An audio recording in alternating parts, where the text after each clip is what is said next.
Hello ladies and gentleman, this is Azlan with RnR की podcast. वक्त हम हैं लंदन आए और अभी शुरू होने लगी है London I river cruise trip, so enjoy that. Hesitate to come and ask either one of us, and we'll be happy to help you with any and all of your queries. Our captain today is Sid. He is driving the vessel that we are on, and our engineer is Alan. Please don't ask them questions as they are driving the boat and we don't want to crash. Just to reiterate a couple of safety points, we do ask that if you are on the upper deck, you remain seated at all times. This is for health and safety, and particularly that you don't clog up the middle aisle, as this is where our driver needs to see. Any children on board, we do trust that parents, please keep an eye on them. Please don't let them lean over the sides, and indeed to adults, please don't lean over the sides. We don't want any Titanic moments today, if you please. It is a non-smoking vessel, so there is no smoking allowed on the upper or the lower deck. And we do have toilets located on the boat. They are downstairs at the back. So we're just going under Westminster Bridge, which I'm sure you'll have noticed was green.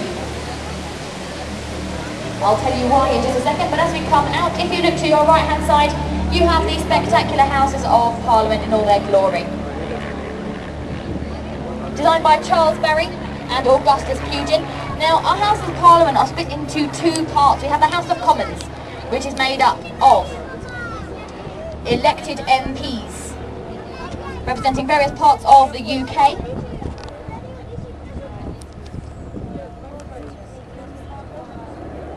And they sit on green leather benches, and then we have the House of Lords, non-elected peers of the realm, and they sit on red leather benches.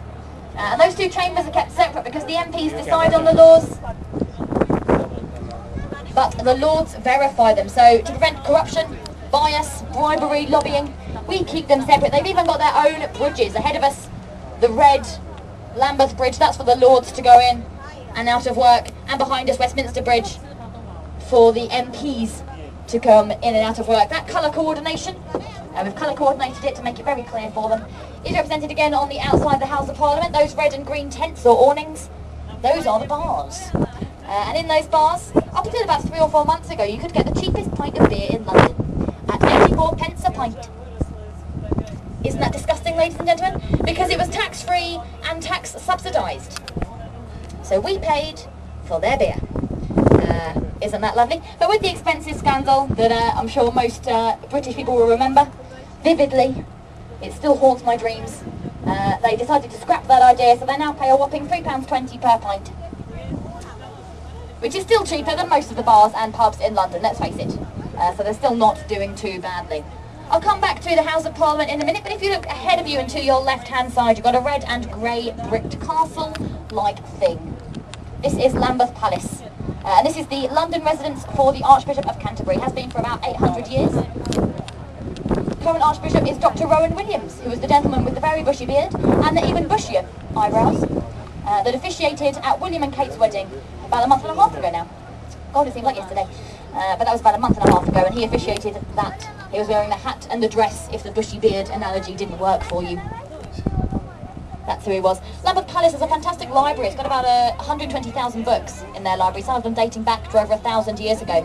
And they just last week, middle of last week, opened up a new exhibition showing off some of the key books in their library. The main book on display is a 1611 King James I English Bible, which is quite nice. That's the main part. There's a photo of Dr. Rowan Williams holding the book, smiling gleefully with pride. That was him. He is there at the moment. The blue flag is flying. Works in the same way as Buckingham Palace.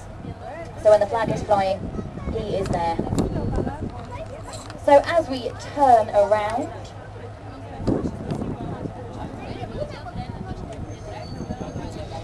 and look back to the Houses of Parliament, you've got that huge tower with the flag flying. That's Victoria Tower.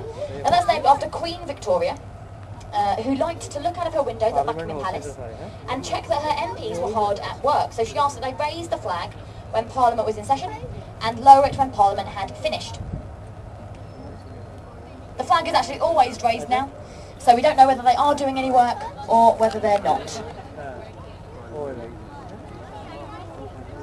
But let's face it, we never really knew anyway, did we?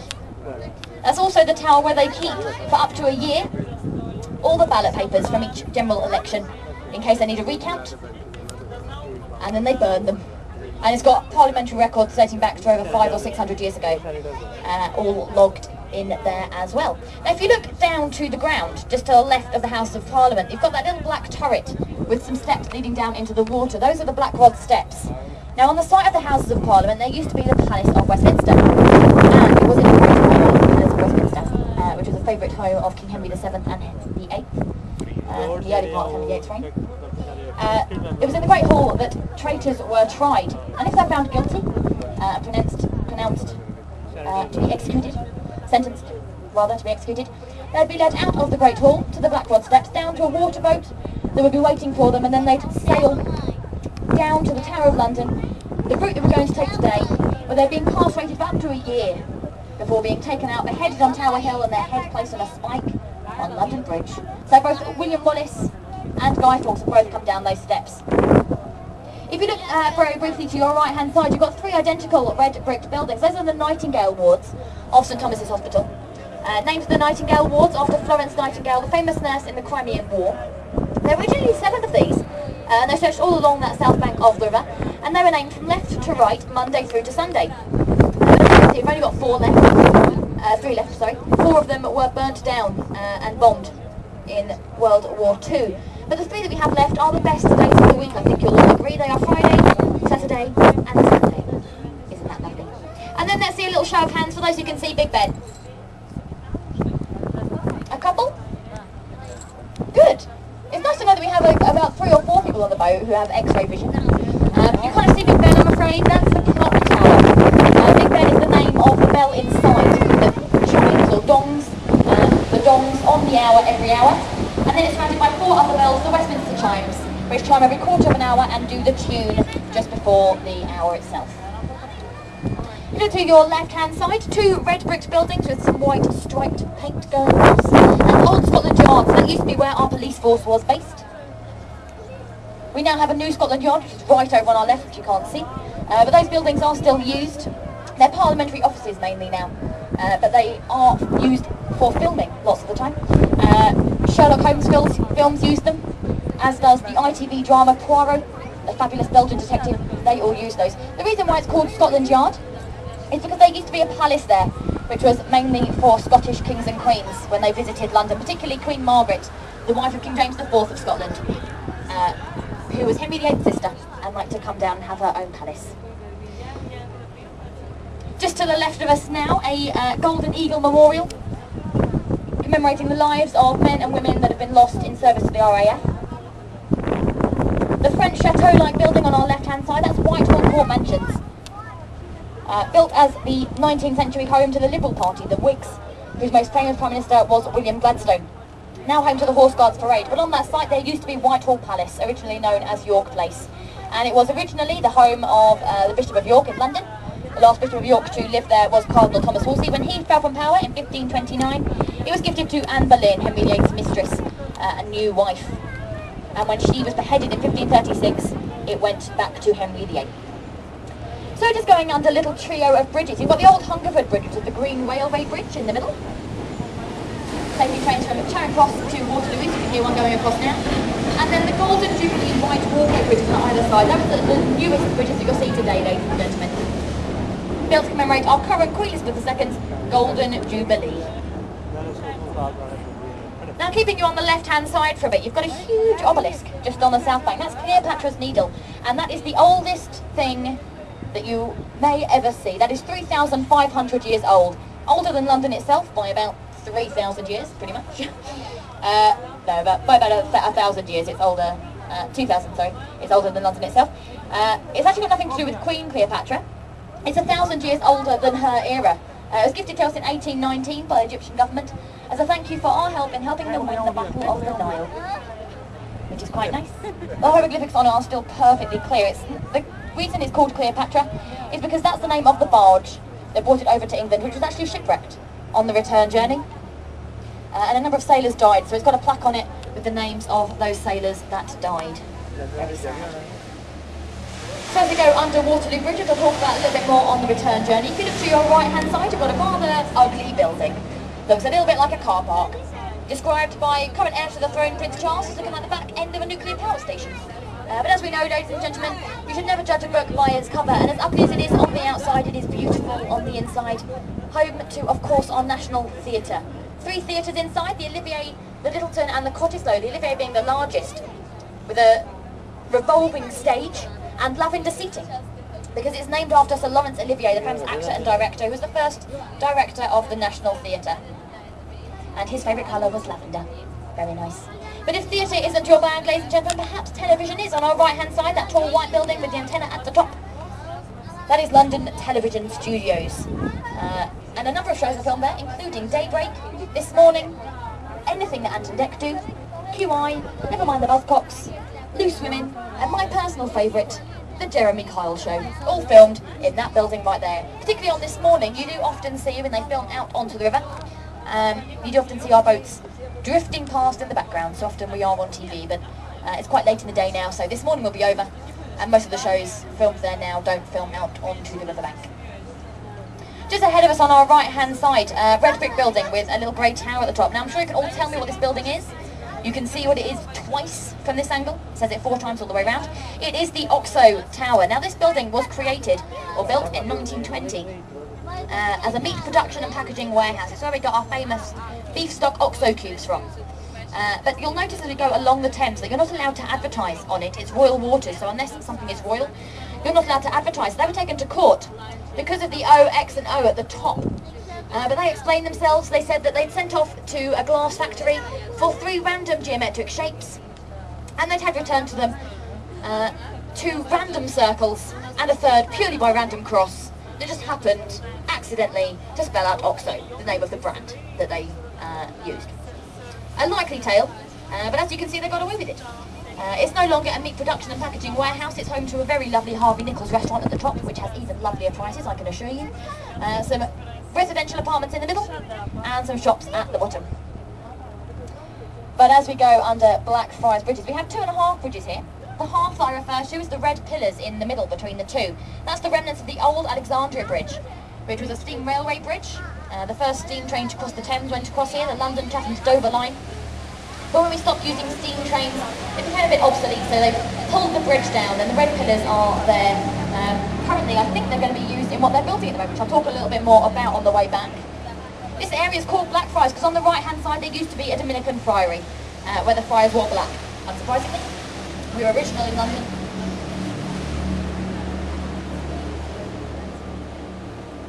But if you look to your left-hand side, you'll get a fantastic view of St Paul's Cathedral without the cranes that were in our view line beforehand. St Paul's Cathedral, completed in 1710, designed by Sir Christopher Wren. That's the 4th St Paul's Cathedral to be on that site. The 3rd was burnt down in 1666 during the Great Fire of London.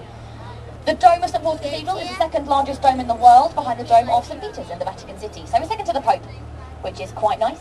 365 feet tall from the base to the top of the cross. That's the same distance from the base of St Paul's Cathedral to Pudding Lane, where the Great Fire of London started. It was, of course, in St Paul's Cathedral in 1981 that Prince Charles married the then Lady Diana Spencer. And Winston Churchill had his glorious state funeral there. Winston Churchill, very famous World War II Prime Minister. On the right-hand side, a white circular building with a thatched roof. That's the only thatched roof for 700 square miles. They had to get special permission because we learned from our mistakes in the Great Fire. And that thatched roof belongs to Shakespeare's Globe Theatre. That's a reconstruction of the original Globe Theatre, which stood about 230 metres away from it. I'll point out where it meant to stand originally. It's built in true Elizabethan style though. There are no nuts, bolts, hinges or screws in that building, and made traditional Shakespearean timber. And it is open air, so it's only open during the summer months.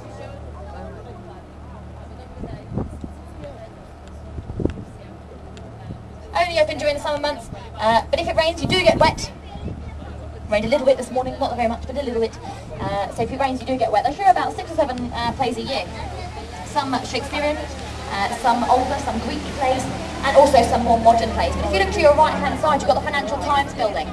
And in the car park of the Financial Times building, that big glass building, there's a plaque that states that that was the original site of the Globe Theatre. And to get changed, because they didn't have costume, like dressing rooms in the original Globe Theatre, they would run over to that little pub on the right-hand side, the Anchor. Used to be known as the Bankside Tavern. Now that's one of the oldest riverside pubs in London. Various people have drunk there, including Charles Dickens, Samuel Pepys, Samuel Johnson, of course William Shakespeare and his company of actors. But my personal favourite is a small gentleman called Tom Cruise, who had a half pint there at the end of Mission Impossible 1. Only a half pint though, because as we know, Tom Cruise is weenie, and we didn't want him to get too drunk. On the right hand side, they're just emerging between the gap in the buildings, the Golden Hind, a reconstruction of the original Golden Hind, used in 1577 in its maiden and only voyage to sail around the world by Francis Drake, the first Englishman to sail around the world. That reconstruction's actually sailed around the world twice, once more than the original, which is quite nice. And it's docked there permanently now. You can have a little wander around, and if you're under the age of 13, you can even have a party, a pirate party, on the Golden Hind. Get the dress up as a pirate and in the plane. On the gap in your buildings to the left-hand side, you've got St Magnus the Martyr Church, and then behind it you've got a tall monument. The gold ball at the top, that is called Monument. And that is the monument designed by Sir Christopher Wren to commemorate the Great Fire of London in 1666. If you missed it, have a look on the way back on the left-hand side, and you'll see it again. You can climb all the way up Monument, and when you come down again, you get a certificate saying, well done, you've climbed Monument. Which is very exciting. The sandy building on the left-hand side with the fish weather vanes, that's old Billingsgate Market.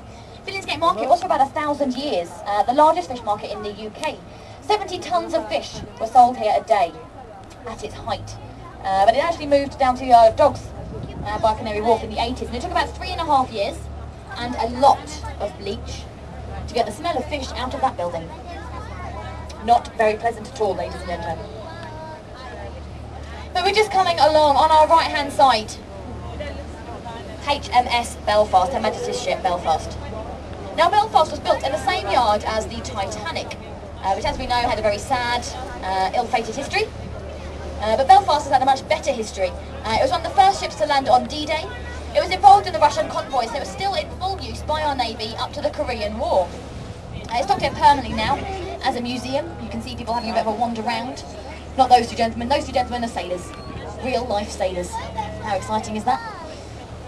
They do quite a nice incentive on HMS Belfast called Kip on a Ship, which again is for children. You get to stay overnight on HMS Belfast and learn how to be a sailor. How cool is that? I was too old to do it, but one of my colleague's sisters has done it, and she said it was awesome.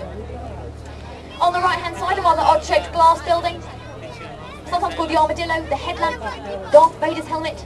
Its real name is far less exciting. It's City Hall. But far more excitingly, it is home to Boris Johnson, our current Mayor of London. He has his offices right at the top. And you can see there's a ramp going all the way up the middle. That's so that Boris Johnson, when he cycles into work, doesn't have to get off his bike, he can just cycle all the way up to his desk. But as I'm sure I can see you all with your camera phones out, have noticed ahead of us we have the most photographed bridge in London. It is, of course, Tower Bridge. Now, there is an old sailor's legend that says if you wave at somebody on Tower Bridge, they give you 5 years good luck. But I don't want to see any of this waving, no. Royal wave, and hello! Hello! Hi! There we go. That's Jane. We pay her to stand there every hour to get you always 5 years good luck. No, we don't really, I'm joking. They're always very pleasant on that bridge. The reason why you get 5 years good luck is because that's where women used to wave goodbye to their loved ones. Their sailors. They sailed out on their long shipping voyages to the North Sea, about 45 miles ahead of us.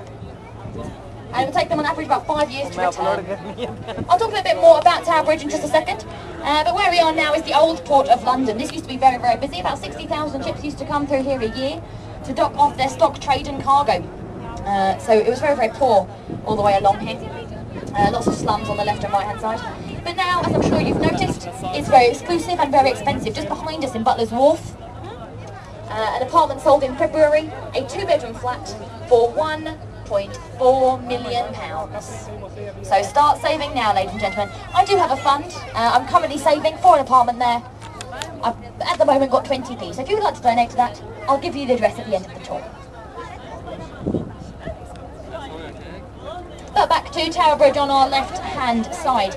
Tower Bridge is actually a lot younger than people think it is. It was only completed in 1894. It's most famous for being the bridge that opens and closes. That middle bit between the two towers opens and closes to allow tall ships to pass underneath. and at its height it would open and close about 6 or 7 times a day. It now only opens a couple of times a week, which is very sad. So if you do get to see it, you are very, very lucky. And it needs 24 hours notice to do so. It runs on a very, very tight schedule. But the walkway at the top, which you can see the coat of arms on and the 2 flags flying from, that walkway was built so that if you didn't want to wait the 90 seconds that it takes for it to open and the 90 seconds that it takes for it to close, you could walk over the walkway instead. But as I'm sure you can imagine, without the use of lifts, it takes about 20 minutes to walk across the walkway. So, it wasn't very much used. In fact, it became a bit of a hubbub of crime. And it was closed just 13 years after the bridge opened originally. It was a home for pickpockets and ladies and gentlemen of the night, shall we say. So they had to close it. It's now reopened. It's part of the Tower Bridge exhibition, where you go in and get to see all the hydraulic systems and how the bridge actually opens and closes. And you can even get married at the top of Tower Bridge, which is very exciting.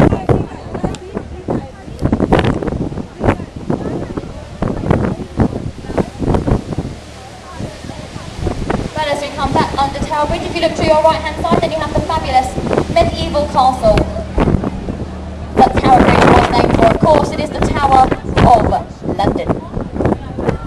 The oldest part of the Tower of London is the White Tower, over 900 years old, which you can see just behind the trees, the flag flying, and the 4 weather vanes in 1070. It invaded Britain in 1066 in the Battle of Hastings. Now, over the years, it's been used as a royal zoo, a royal armoury, a royal palace, a royal mint, royal treasury. But it's most famous, of course, as a royal fortress. You can see directly on our right-hand side there, where they're doing a little bit of exciting stuff. I don't know quite what they're doing. That bricked-up entrance, entry to the Traitors' Gate, the first one-way street in London. If you went in that way, you weren't coming back out. Indeed, we only know one person who did, and that was Princess Elizabeth.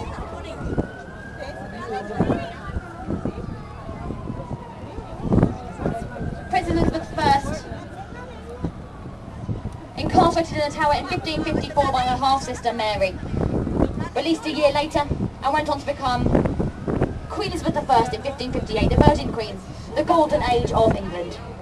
They've got a new exhibition at the Tower, I went the other day, about the Royal Zoo. And one of the most famous stories, one of my particular favourites that I read, was about the monkey. One of the monkeys that lived there used to smoke a clay pipe.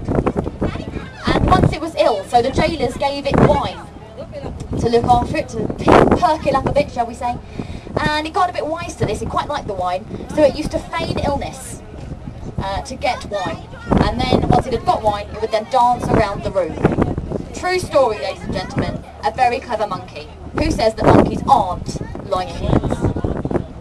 On our right-hand side, Custom House with the clock face and the flag flying. Also known as the Pool of London. That's where ships, when they used to come and dock off their stock, trade and cargo, would declare their goods at the archways beneath. That's where the river used to go right up to. They declare their goods and then sail right away. But if you look to your left-hand side and straight up into the sky, please don't stare at the sun. That will hurt your eyes. I'm sure you can see a wonder of a building being completed. That is the Shard of London, or the Shard of Glass. Now that building, when it's completed next year, is going to be the tallest building, not just in London, not just in the UK, but in Europe. It's going to be about 320 metres tall, that's about 1,050 feet. Going to be offices at the bottom, then residential apartments, then a hotel, then a spa, and then the top 4 floors, the 68th to the 72nd floor, is going to be a viewing gallery that will be open air. So to put that in a little bit more context for you, for those people who've been on the Eye today, it's going to be 2 times the height of the Eye and a little bit more open air. I'm half very excited about going up there and half wetting my pants with fear. It's a little bit of both. I can't work it out. Sometimes I'm a little bit more excited, sometimes I'm a little bit more terrified. Who knows? But we're now coming up towards a very busy bridge. It's clearly rush hour. This is, of course, London Bridge, the most famous bridge in London. Indeed, the only bridge in London up until the 18th century. It wasn't this bridge, though, unfortunately. This is only dated back to 1971. The Victorian Bridge before that is now standing in Lake Havasu in Arizona as the main piece in an English-themed theme park that they have over there. The second most popular tourist destination in Arizona behind the Grand Canyon. Sold to a gentleman called Mr. McCulloch for over £1 million and shipped out piece by piece. He denies all rumours that he meant to buy Tower Bridge. He denies it vehemently. But the most famous of the London bridges has to be the medieval London Bridge, which stood about where we are now in the boat. That's where it used to stand. And it was here for about the 12th to the 17th century. And it was on this bridge that houses went all the way along, up to 7 stories high. There was a chapel in the middle, St Thomas the Becket Chapel, named after St Thomas the Becket, who'd been murdered a couple of years before it was built. And most famously, it had spikes going all the way along, on which heads of traitors were placed, as a warning to people not to become a traitor. Up to 30 heads at any one time. Not very pleasant at all. They'd be left up there for about 6 weeks, and then somebody would come along and throw them into the river, where we are now. Isn't that a lovely thought? On the left-hand side, through that gap in the building, Southwark Cathedral, one of the oldest cathedrals in London. A gentleman called John Harvard, for any Americans on board, was baptised there and has a chapel named after him, and he went over to America and founded Harvard University, Harvard College. Shakespeare is also buried within Southwark Cathedral. Edmund Shakespeare, William's younger brother, a very talented and very famous actor in his day. He died tragically young and is buried just there in Southwark Cathedral. He has a personal cathedral cat. I don't know who it belongs to. I don't know if it actually belongs to the vicar, or whether it just belongs to Southwark Cathedral as itself. But I have a bit of a wander around there. I quite like Southwark Cathedral, and there's always a tabby cat asleep on one of the pews. It changes pews or it changes chairs every time I go in, but it is at least always there. On the left-hand side, the grey building, Winchester Wharves, the site of the old Clink prison. Residential apartments now, but where those rooms are at the bottom, they used to be cells, where the Starbucks is, and they used to allow the water to come rising in through the windows, through the open gaps that they've left, and fill up the cells at the bottom as a torture and an execution. Not very pleasant at all. We're now going under possibly the ugliest bridge on the Thames. I think you can all agree with me. Cannon Street Railway Bridge. Now supposedly the bridge itself works perfectly well without the pillars underneath, which means that the pillars there are purely there for decorative reasons. Now if that is the case, they are the ugliest decorative pillars I've ever seen in my life. Every time I see Southwark Bridge, I feel slightly nauseous. I just pray for it to be over, because as soon as it's over, as soon as you stop seeing Cannon Street Bridge, you look ahead of you and you see Southwark Bridge. Far more beautiful. Now, Southwark Bridge's nickname is the Lonely Bridge. Now considering it's rush hour, I can only see about 10 people on the bridge, and believe me, that's a lot for Southwark Bridge. We have a saying in London that if you see anyone on Southwark Bridge, they're either a tourist or they're lost. And indeed that lady up there just looking at the backstab, she looks quite lost. She doesn't have a clue where she is, see? Look how confused she is. Not a clue. It's very poorly signposted on the other side, that's why it's so lonely. It's very difficult to get to as both a pedestrian and a vehicle. And it doesn't really lead to or from anywhere, is it? So it is the least used bridge in London. And then we have one of the most used bridges in London, but ahead of us, the Millennium Bridge. Now Millennium Bridge has two nicknames. It has the nickname that its architect, Lord Norman Foster, would like us to call it. He'd like us to call it the Blade of Light. And then it has the nickname that we Londoners call it, the Wobbly Bridge. That's because when it opened in 2000, it swayed when people walked across it rather violently from side to side. It actually had to be closed after its opening on the weekend, 48 hours after it had opened. And Lord Norman Foster was asked in a press conference, Lord Norman, why does your bridge wobble? And he answered completely straight-faced, it's not my bridge that wobbles, there's nothing wrong with it. It's the way the people of London walk. How very rude. He said we have a strut. Which, let's face it, I don't think I do. How very rude. But as you can see, it no longer wobbles. An American company was brought in and contracted, and they added suspensions that you can see on either side, which stops it wobbling. But it cost more money to mend than it did to originally complete, and it took longer to mend than it did to originally complete too. Bit of an error in judgment all round. It was used in the Harry Potter film, Harry Potter and the Half-Blood Prince. The Death Eaters came down, they broke the suspensions, and everyone on the bridge fell into the river and died. Isn't that nice? Just on the right-hand side, just past the bridge, that red building, the City of London School for Boys, that's the new version. I'll point out the old one a little bit later.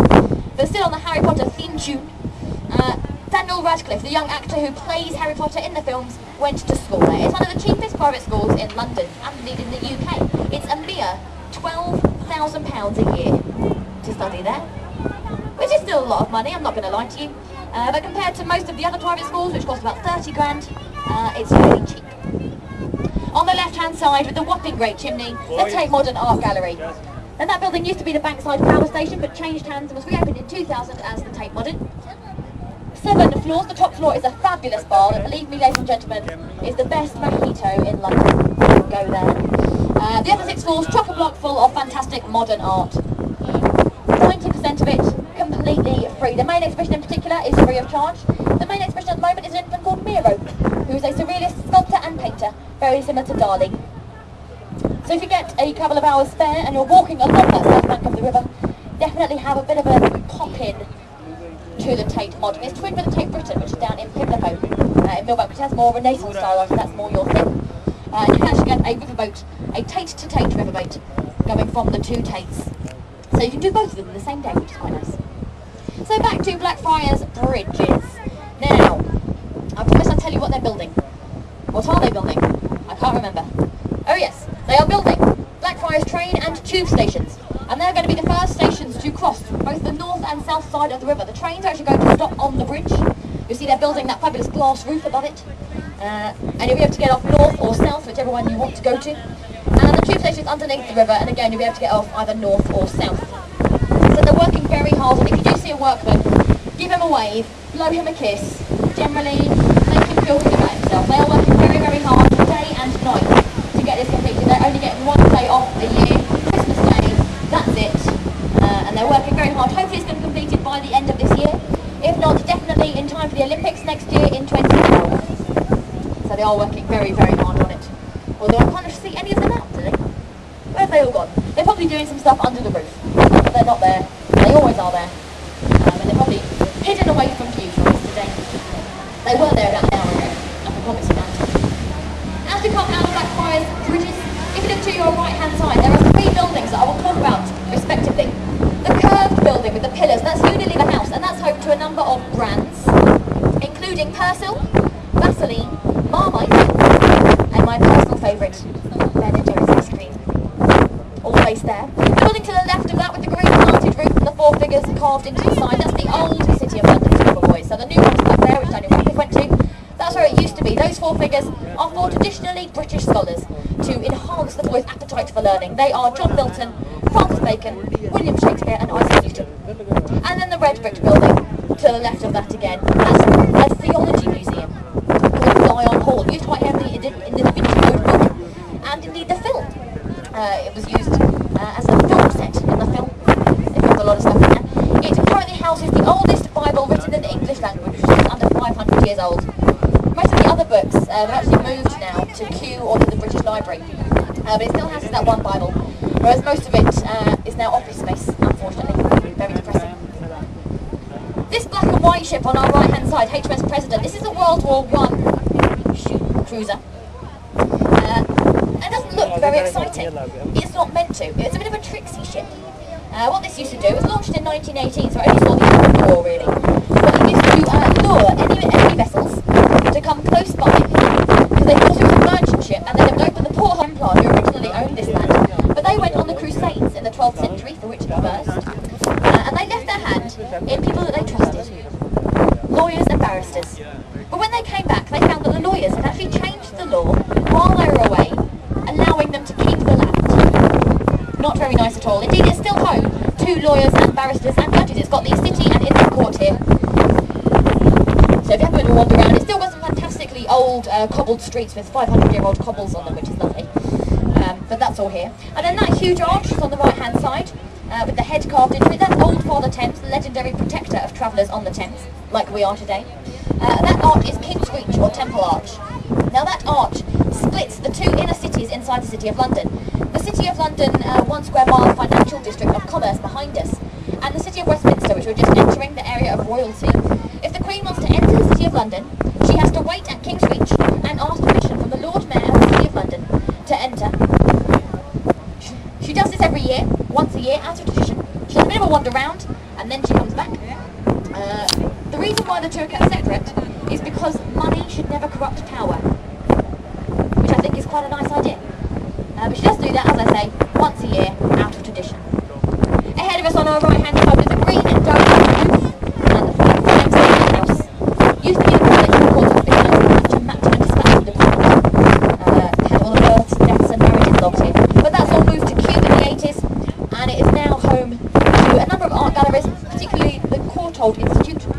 comprises a number of originals by painters such as Van Gogh, Monet, Turner and Rossetti.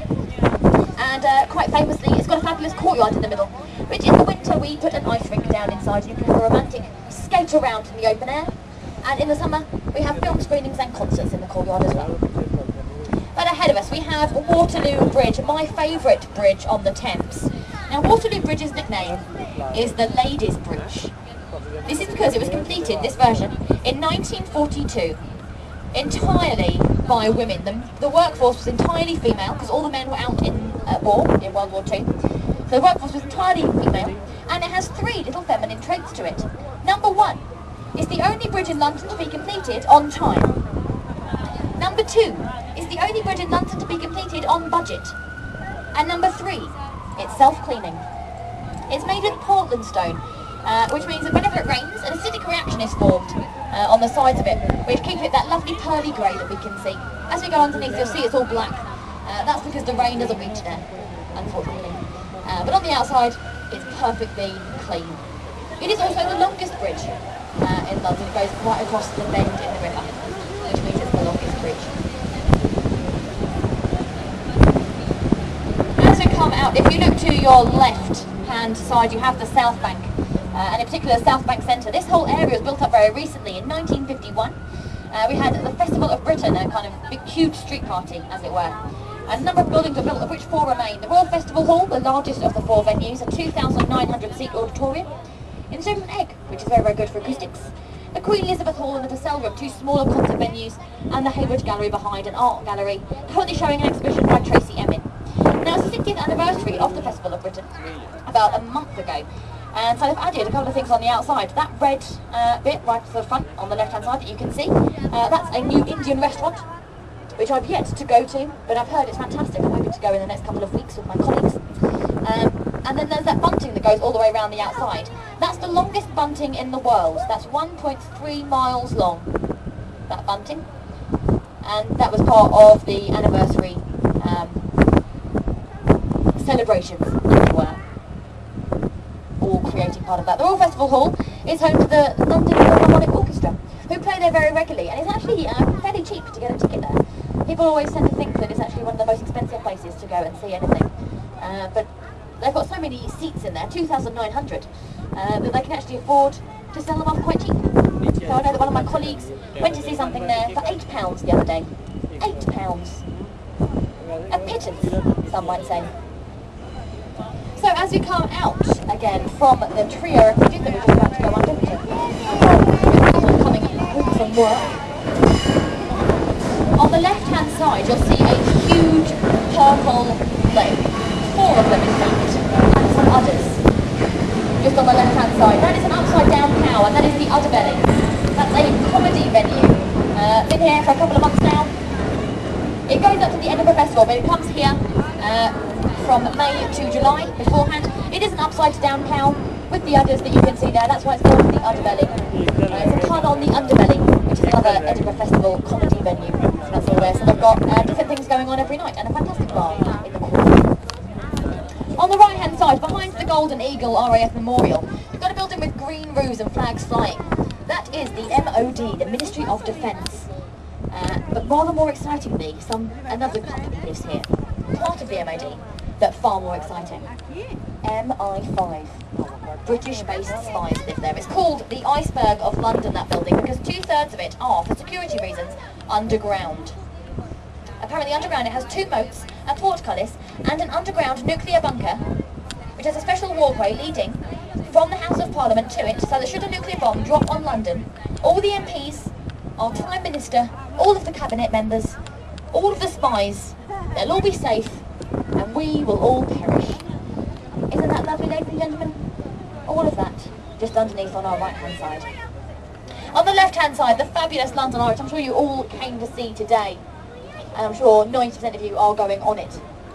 135 metres tall, it is the 3rd tallest observation wheel in the world, behind the Star of Nanchang in China and the Singapore Flyer in Singapore. 32 capitals around the outside, 1 for each London borough, although there's actually 36 London boroughs now.